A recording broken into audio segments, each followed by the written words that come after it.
Di antara teman-teman ada yang seneng cari teman baru. Kalau saya seneng banget. Saya seneng banget cari teman baru karena ketika kita ada teman baru, maka kita punya peluang, berpeluang lebih besar untuk mendapatkan pengalaman yang lebih banyak. Karena setiap orang itu kan masih dunia sendiri gitu kan. Gitu. Anda yang lelaki sering ngalamin nggak kalau kita ketemuan gitu sama katakanlah cewek gitu, dia nanya mobilnya di mana gitu.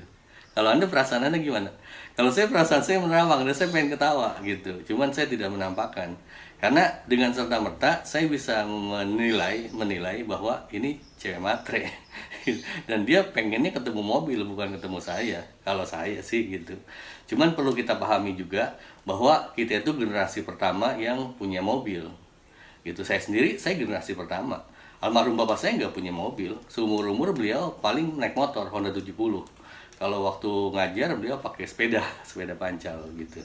Dan kalau kita ingat ke Margaret Thatcher itu bilang bahwa saya bisa kenal seorang dalam 10 detik ngobrol dan saya jarang salah. Saya sendiri sering mempelajari gimana sih caranya kita mengenal seseorang dengan efektif, dengan sederhana gitu. Sebenarnya mengenal orang itu mudah gitu. Kita melihat dari keinginannya apa, kesukaannya apa, kemudian tujuan hidupnya apa. Itu dengan tahu dua hal itu kita akan tahu karakter dia seperti apa gitu.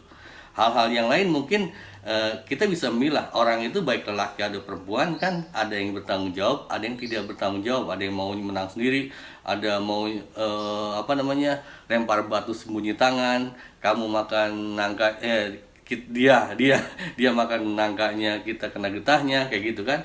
Jadi ada yang bertanggung jawab, ada yang tidak bertanggung jawab, karena pada dasarnya Allah Maha Adil, sudah menciptakan kita semua di muka bumi ini berpasang-pasangan. Ada siang, ada malam, ada cewek, ada cowok, ada laki, ada perempuan, kayak gitu ya. Ada masa enak, ada masa nggak enak, semua diciptakan yin and yang, berpasang-pasangan. Itu keadilan yang maha kuasa gitu.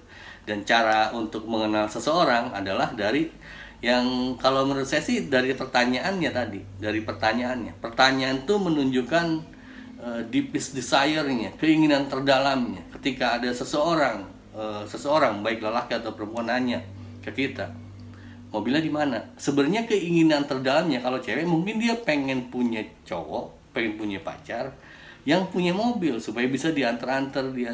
Cewek Indonesia kan senangnya diantar-antar kan gitu, kayak jelangkung, pulang pergi diantar, pulang digendong, kayak gitu.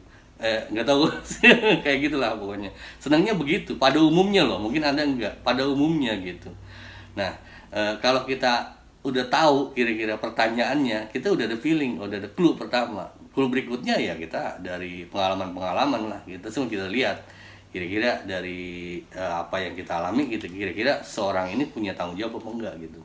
Tapi kalau kebalikannya, saya dalam posisi cewek, kalau saya cewek gitu, ketika kita kan cewek itu senangnya lelaki itu yang bertanggung jawab kan. Kalau kita mau mengenal lelaki yang bertanggung jawab atau tidak, kalau saya nggak nanya Anda punya mobil nggak. Tapi sekalipun dia punya mobil, punya kendaraan, punya pedati atau apa, yang saya lihat itu adalah untuk mengukur tanggung jawabnya ya. Saya lihat dari cara parkirnya. Cara parkir itu menunjukkan seseorang itu punya tanggung jawab, bertanggung jawab atau tidak gitu. Coba Anda resapi baik-baik.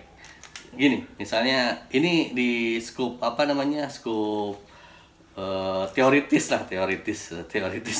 Kalau kita anggap di satu rumah ya, satu rumah itu umumnya kan, katakanlah kita KB, KB itu jalan, anggap kan satu rumah itu umumnya ada 4 orang kan.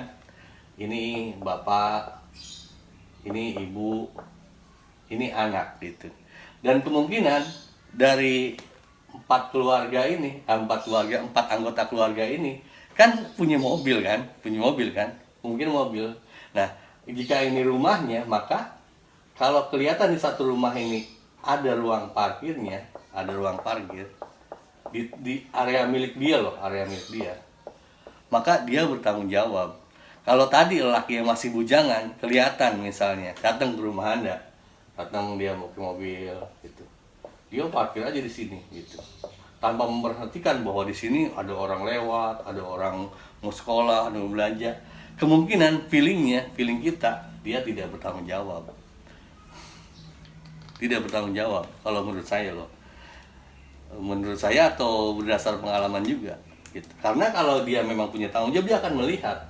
Ketika dia parkir, dia akan melihat, oh di sini kira-kira ini banyak lalu lintas nih. Oh saya parkir di sana aja, yang ada tempat parkir atau apalah yang kira-kira tidak mengganggu gitu. Sini dia parkirnya.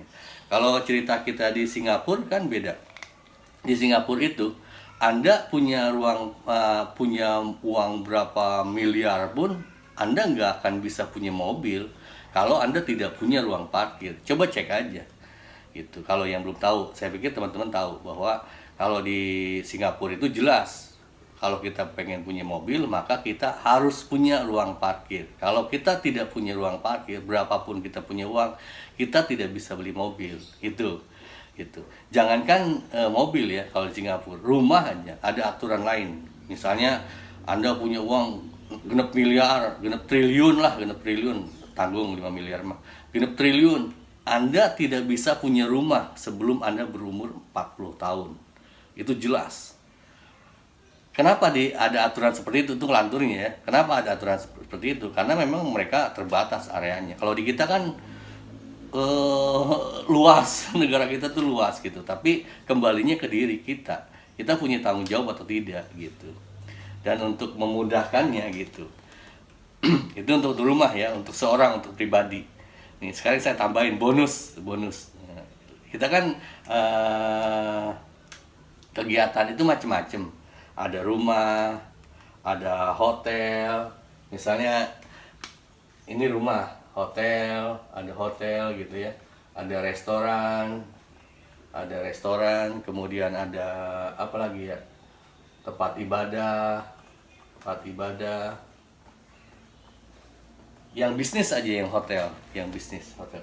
Kalau dia hotel ini menyediakan ruang parkir untuk pengunjung, maka kemungkinan pemilik hotelnya bertanggung jawab. Kalau restoran menyediakan tempat parkir, bukan hanya tempat makannya buat kita makan, tapi tempat kita parkir. Kita kan nggak kayak Brahma Kumbara punya ilmu rascok, tahu-tahu bisa di tempat makan, nggak pakai kendaraan atau nggak ada transportasi, nggak mungkin gitu. Jadi kalau dia mempertimbangkan area parkir buat kita, maka kemungkinan pemiliknya itu bertanggung jawab. Jika dia tidak, kemungkinan ada dua juga sih. Kemungkinan pertama mungkin modalnya sedikit atau belum tahu begitu. Kemungkinan lainnya adalah pura-pura nggak tahu. Pura-pura nggak tahu.